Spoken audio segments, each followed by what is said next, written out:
Oh, hi there. My name's Mitch and welcome to The Thoughtful Outsider. This week we'll be looking at the big issues in outdoor education.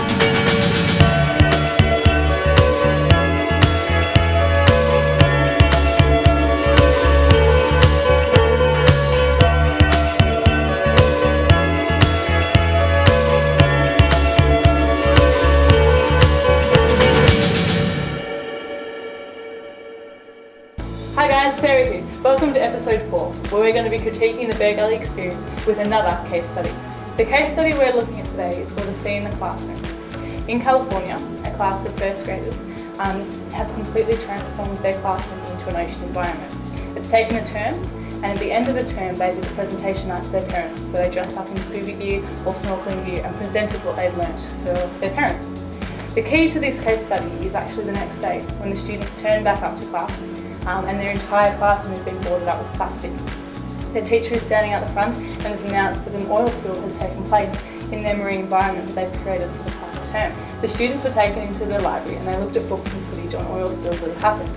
They then made the connection between oil spills in the environment and what has happened in their classroom, and were really engaged in looking for ways to clean up their environment that they've created. So now we've had a bit of an introduction to A Scene in the Classroom. Mitch, now we're going to go a little bit deeper and compare it to the Bear Gully experience. So Sarah, why have you chosen this case study? Really good question. It is radically different, I guess, from the Bear Gully experience in that it's with younger people, it's over a term long, and it's actually in a classroom.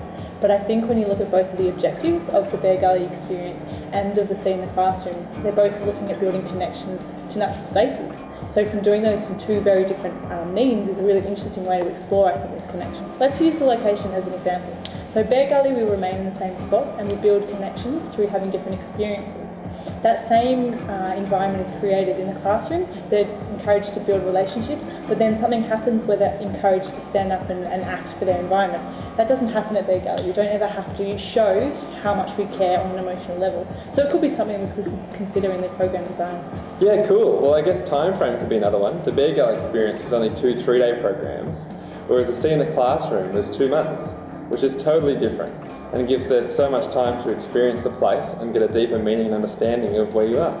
So let's look at age. Potentially the biggest difference between these programs is the age. So I think here is quite important to notice what the program is aiming to get. The program is aiming to build connections, and then we step back and look at age and how can we build these program connections from different age groups. Well, another thing we could look at is hidden curriculums, or things that aren't obvious to the learner. And when looking at the Scene in the Classroom, the students didn't realise that they were making an emotional connection until after the oil spill happened. And when we went back to Bear Gully, people like Brody, who we spoke to in our last episode, didn't realise that it was an environmental camp until a few years later. So these are sort of things that might pick up and sort of feed along the way.